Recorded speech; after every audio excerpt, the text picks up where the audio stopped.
Olá, minha gente, seja muito bem-vindo à nossa terceira aula sobre a escatologia vitoriosa, uma visão preterista. Pretérito está no passado, né?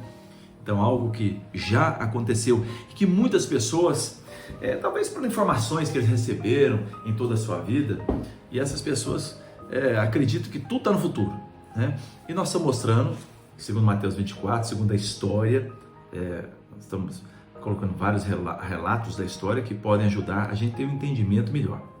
O conjunto dessas coisas vão nos dar uma visão correta.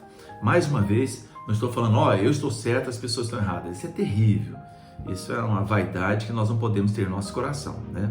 É soberba, nós não queremos fazer isso. As pessoas que pregam uma visão contrária são pessoas que entenderam dessa forma, tal, e não estamos aqui para confrontar ninguém. Então, eu acredito, eu já estudei as visões passadas da minha vida toda, que eu fui para o seminário tem 40 anos exatamente, né? Então, para mim essa é a que mais se encaixa dentro da verdade que nós buscamos em nossas vidas todos os dias. Ok, pessoal?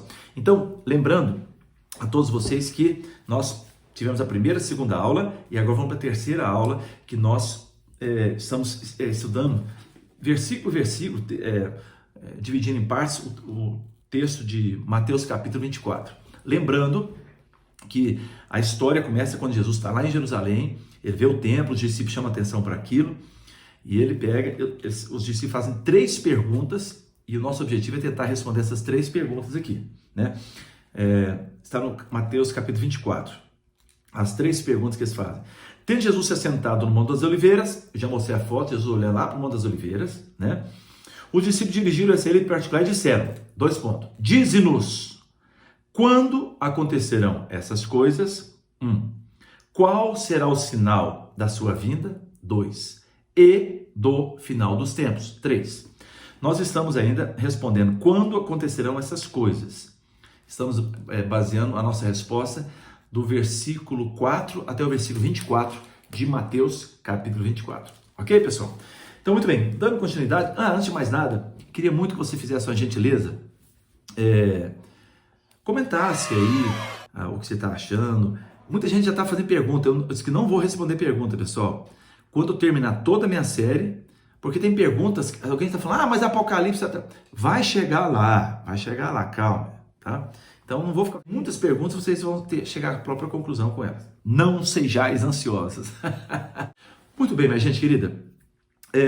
Então, vamos continuar. Hoje nós vamos partir do nosso texto, a partir do verso número 14. O número 14, ele diz uma coisa muito interessante, né? Mas aquele que perseverar até o fim será salvo. E este evangelho do reino será pregado em todo o mundo, como testemunho a todas as nações, e então virá o fim. Muita gente fala, quero saber essa resposta aí nessa visão. Então, como é que vai ficar? Bom, aqui, queridos, o texto nos mostra claramente aqui que o evangelho do Senhor, antes do fim, ele seria pregado em todo o mundo. Um princípio para a gente entender a palavra de Deus é que a Bíblia interpreta a própria Bíblia, né? É um princípio que a gente vai estudar em introdução bíblica, a gente fala muito sobre isso. Ou seja, tudo que está escrito na Bíblia, ela mesma vai se preocupar em responder. Então, eu vou citar alguns textos aqui do apóstolo Paulo, o que ele fala naquela época. Veja bem que o apóstolo Paulo fala bem depois desse texto, hein, gente? O apóstolo Paulo vai escrever anos depois, tá?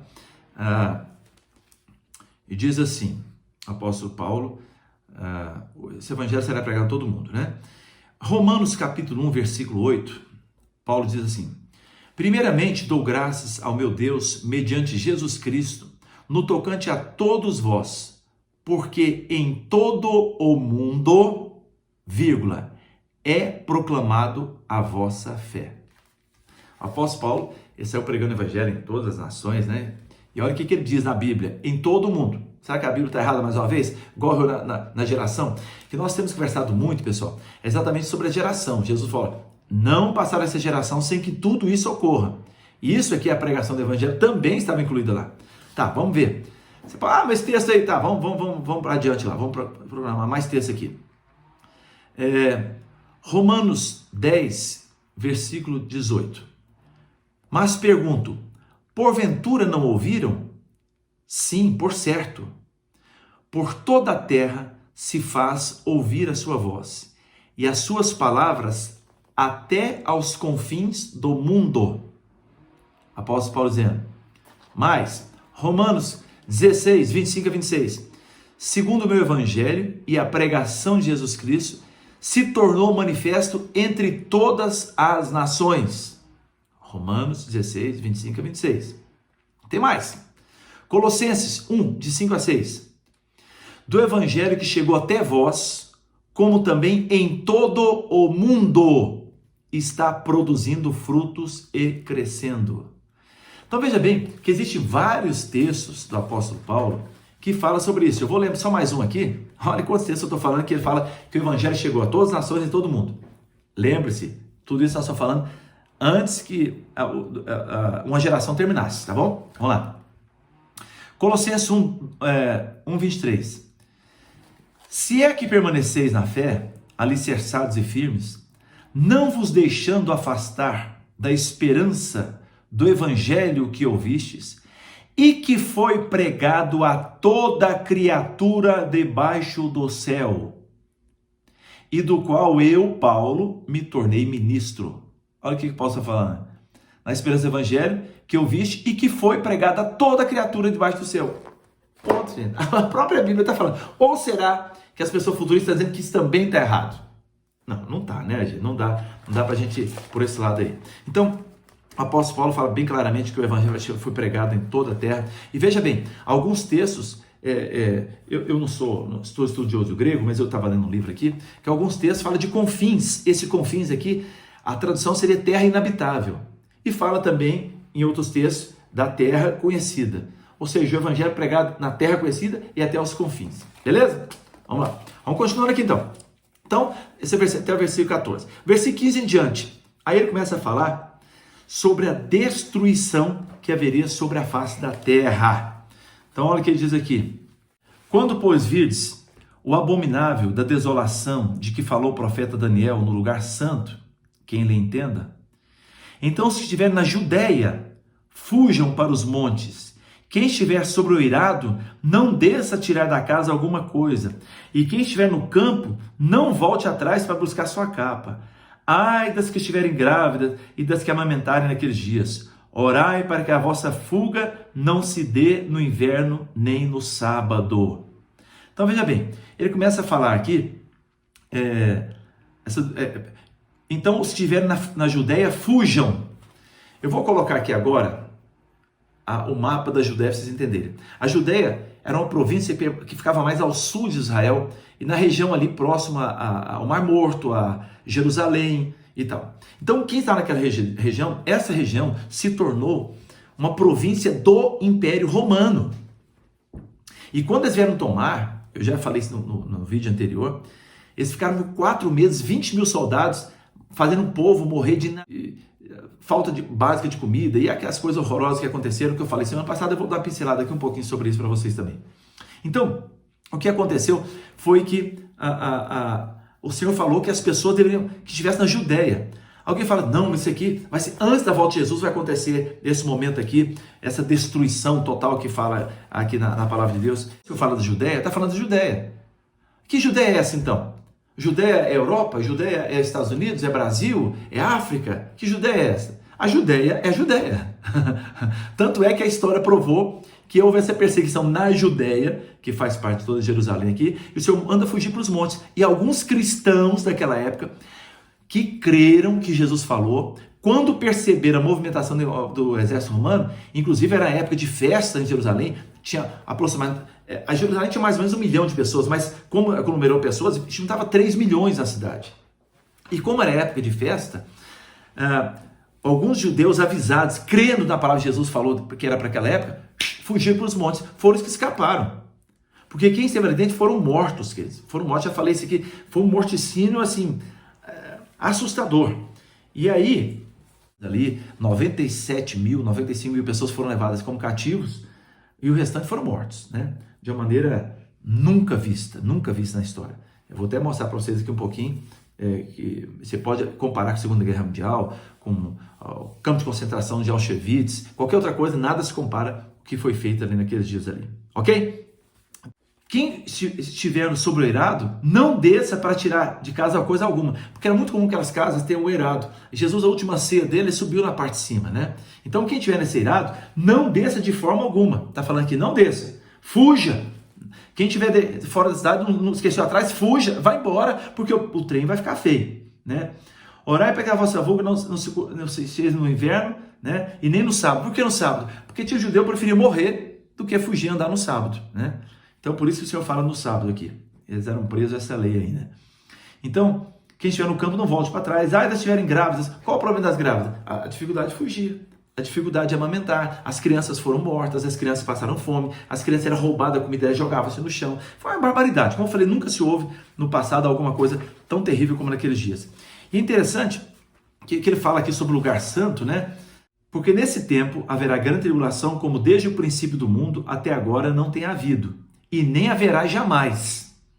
Olha o que Jesus está falando. Essa tribulação nunca haverá igual. E eu volto a falar para vocês que essa tribulação foi a pior que existiu na história. Eu vou provar para vocês. Vamos lá.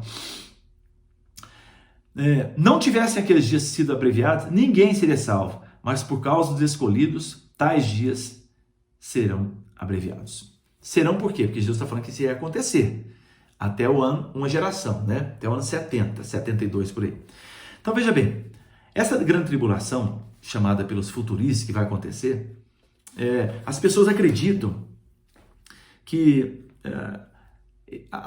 Jesus está falando de alguma coisa que vai acontecer antes do final da vinda dele. Mas vamos para a pergunta, né? Responda a pergunta. Senhor, quando acontecerá isso? Jesus fala, não passará essa geração. E eu posso afirmar para vocês que nada aconteceu de tão terrível na história de tribulação como naqueles dias. Talvez, alguém pode pensar assim, mas em proporção, tudo bem, mas em número, a Primeira Guerra Mundial, a Segunda Guerra matou muito mais gente, foi terrível. Sim, queridos, mas eu estou falando no nível de calamidade. Nunca existiu calamidade tão grande quanto aqueles dias. Primeiro, só para vocês terem ideia, Auschwitz foi terrível, os judeus, crianças, mulheres sendo mortas em câmaras de gás, foi terrível isso. Mas deixa eu explicar agora para você, em Jerusalém, 500 judeus eram pegos todos os dias para serem chicoteados, para serem maltratados, todo tipo de maltrato, de tortura, e para serem crucificados, todos os dias. Pegavam, crucificavam aquele tanto de cristãos, de judeus, né? Aliás, os cristãos, a maioria, fugiram, viu, gente? Porque creram na palavra de Cristo. Então, muitos judeus ficaram ali e foram crucificados. Crianças eram mortas. Havia canibalismo por causa da fome. Eu te pergunto, Auschwitz foi terrível, mas teve crucificação? Não, não teve. Todo dia a pessoa morreu crucificada. Teve canibalismo, as mães partindo o filho cozinhando, e o ladrão chegar na casa, a mulher ficava discutindo com o ladrão, o restante da criança que ficou para comer no outro dia. Gente, isso é uma coisa assustadora. Não dá para a gente encarar as coisas assim de maneira... Então, canibalismo.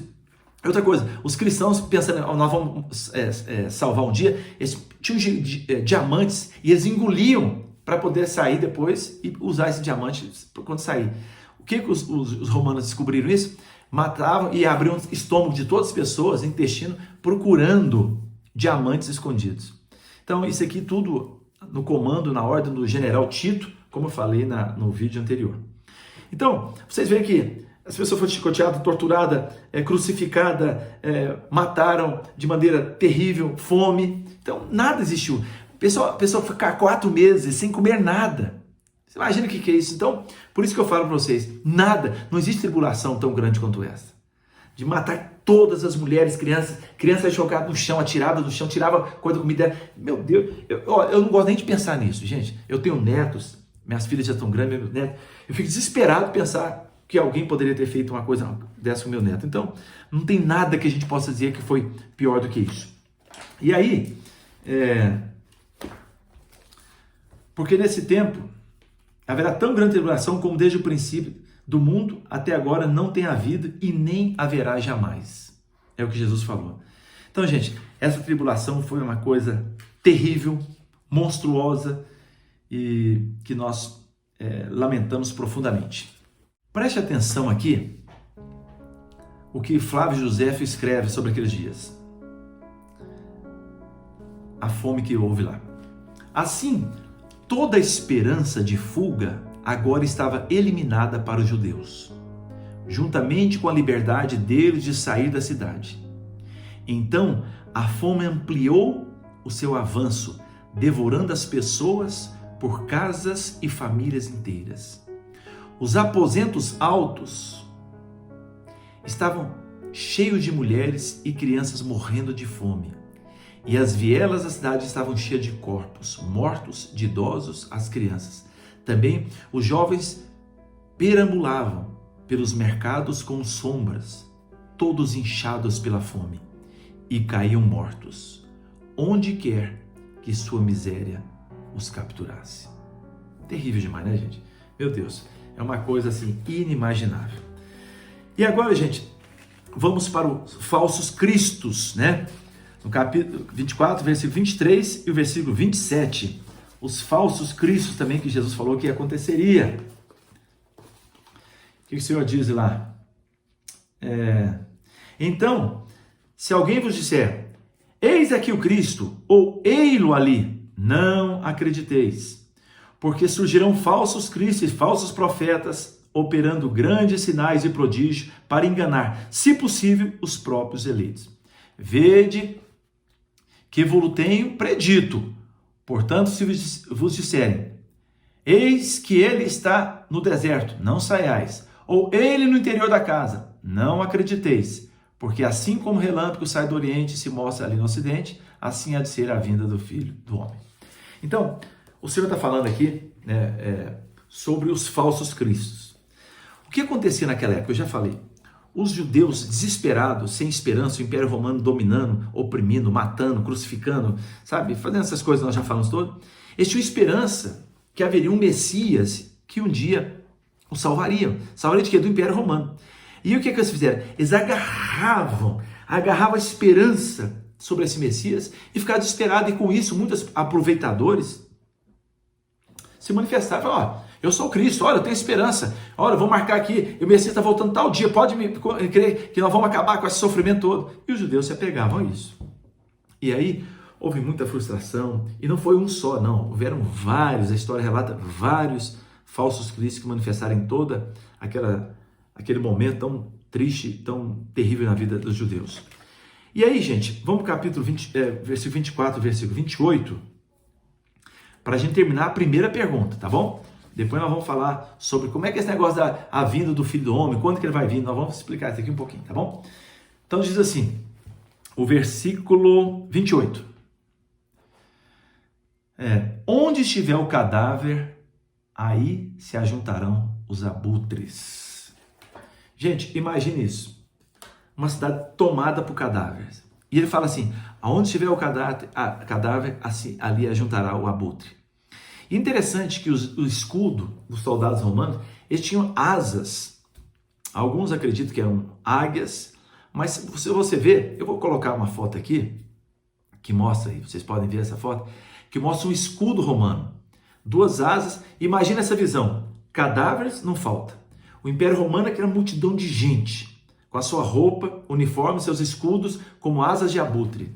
Não é perfeita essa visão de Jesus? Tudo isso aconteceu para que as pessoas soubessem quando seriam essas coisas. Então, ele termina respondendo aqui no versículo 28, a primeira pergunta, quando sucederá? Aí Jesus fala, vai acontecer isso, isso, isso, isso, isso. Então, agora, no próximo vídeo, nós vamos estar falando sobre a segunda pergunta. Que Deus abençoe, querido. Olha, não deixe de curtir nosso vídeo. Se você gostou, se não gostou, já peço perdão aqui, mas estou falando a mais pura verdade, o melhor que nós podemos. Curte o nosso canal, inscreva-se no nosso canal precisa crescer, que traz informações valiosas.